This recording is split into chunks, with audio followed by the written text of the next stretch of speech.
Vijayawada university మంచి భవిష్యత్తు కోసం తెలుగు విద్యార్థులు ఇష్టపడే యూనివర్సిటీ. కాల్ 9059052378 9059052379. మెదక్ జిల్లా తూఫ్రాన్ మండలంలో ఒక దారుణమైనటువంటి ఘటన జరిగింది. అంటే తల్లి పిల్లల్నిద్దరిని కూడా హల్దీ వాగులో తోసేసి ఆ తర్వాత తను కూడా ఆత్మహత్య చేసుకునే ప్రయత్నం చేసింది. ఆ తర్వాత ఏం జరిగిందో ఏంటో తెలీదు, భయపడిపోయింది. అంటే వాగులో దూకిన తర్వాత ఏమనిపించిందో ఏంటో తెలియదు కానీ భయం వేసి ఆమె బయటకు వచ్చినటువంటి పరిస్థితి. అయితే ఇద్దరు పిల్లల్ని వాగులో తోసేసిన తర్వాత అంటే పూర్తిగా ఆత్మహత్య చేసుకునే ప్రయత్నం చేయబోయే ఆమె ఆ వాగు దగ్గరకు వచ్చింది.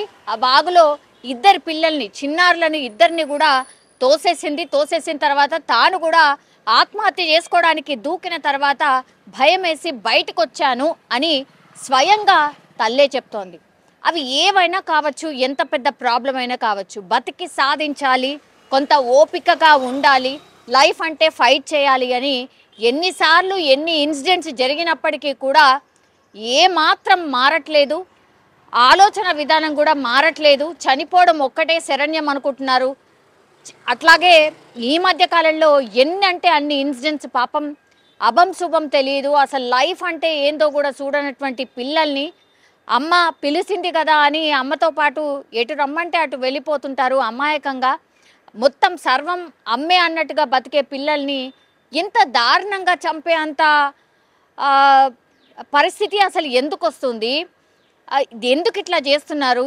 ఈ అమ్మల మనసులు ఎందుకు మారిపోయాయి? అసలు కన్న తల్లిలు చేసే పనులేనా ఇవేని అని చాలామంది మాట్లాడుకుంటున్నారు. నిజంగా మనకైనా ఈ ఇన్సిడెంట్ చూసినప్పుడు అదే అనిపిస్తుంది. ఎందుకు ఇట్లా ఇంత దారుణంగా పిల్లల్ని చంపేస్తున్నారు తల్లిదండ్రులు? తల్లి కావచ్చు, తండ్రి కావచ్చు, ఒక్కరు సరే ఒకరే ఉన్నారు, ఇంకొకరికి ఏదో అయిపోయింది విడిపోయారు అనుకోండి, లేదంటే ఏదో అయి చనిపోయారు అనుకోండి. సింగిల్ పేరెంటింగ్ వాళ్ళు ఎంతమంది ఉన్నారు, ఎంతమంది బతికించుకుంటున్నారు, ఎంతమంది కష్టపడుతున్నారు?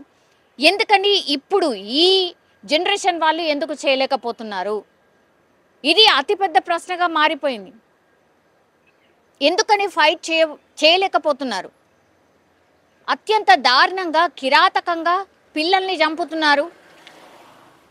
అంటే ఏదో ఒక తెలియకుండా విషమిచ్చి చంపుతున్నారు, లేదంటే ఇగో ఇట్లనే వాగులో, లేదంటే ఉరి వేసి విషమిచ్చి, ఇట్లా రకరకాలుగా పిల్లల్ని చంపి వాళ్ళు కూడా ఆత్మహత్య చేసుకుంటున్నారు. చాలా కేసెస్లో అయితే పేరెంట్స్ కూడా చనిపోతున్నారు, పిల్లలు కూడా చనిపోతున్నారు. కానీ ఈ కేసులో మాత్రం మరి ఏమనిపించిందో ఏందో తెలీదు. ఈమెకు కూడా భర్త లేడు, భర్త చనిపోయిండు కాబట్టి ఇద్దరు పిల్లలు, ఈమె మాత్రమే ఉంటున్నారు.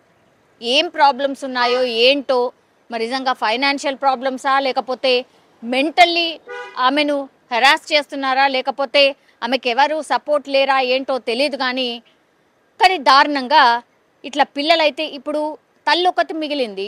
లాస్ట్ మూమెంట్లో ఆమెకి ఏమనిపించిందో భయం వేసి బయటకు వచ్చేసింది. ఇప్పుడు ఇద్దరు పిల్లలు కళ్ళ ముందట చనిపోయి కనిపిస్తున్నారు. ఇంకా తను బతికి ఏం సాధిస్తుంది? తను బతికి ఏం చేస్తుంది?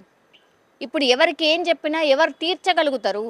మనుషులే పోయిన తర్వాత ఇంకా చేయడానికి ఏముండదు కదా. ఇట్లా ఎందుకు ఆలోచించలేకపోతున్నారు? ఇప్పుడు తను బతికి కూడా ఏం చేయాలి? మరి ఇద్దరు పిల్లలు చనిపోయారు, భర్త కూడా లేనేలేడు.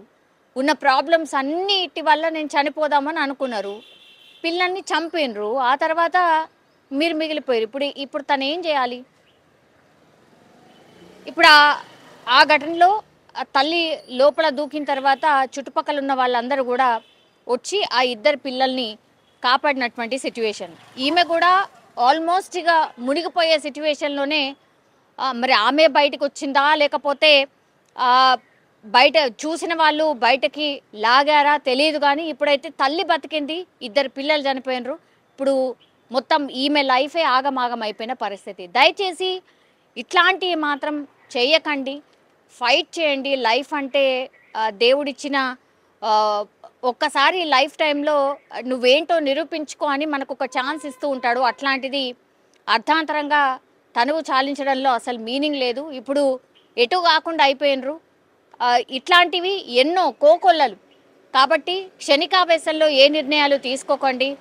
కన్న తల్లులు పిల్లల గురించి ఇంత కర్కశంగా ఆలోచించకండి. దయచేసి మీ పిల్లల్ని చంపాలి అన్నటువంటి ఆలోచన వచ్చింది అంటేనే మీరు మీరు అక్కడే చనిపోయినట్టు లెక్క. దయచేసి ఇట్లాంటివి పునరావృతం కాకుండా ఎవరైనా సరే ఇట్లాంటి చాలామంది ఇప్పుడు ఈ రోజు ఈ మూమెంట్లో మనం చెప్పిన ఒకటో 2 రోజుల తర్వాత మళ్ళీ ఇట్లాంటి వార్తలే వస్తున్నాయి. అత్యంత బాధాకరం ఇది.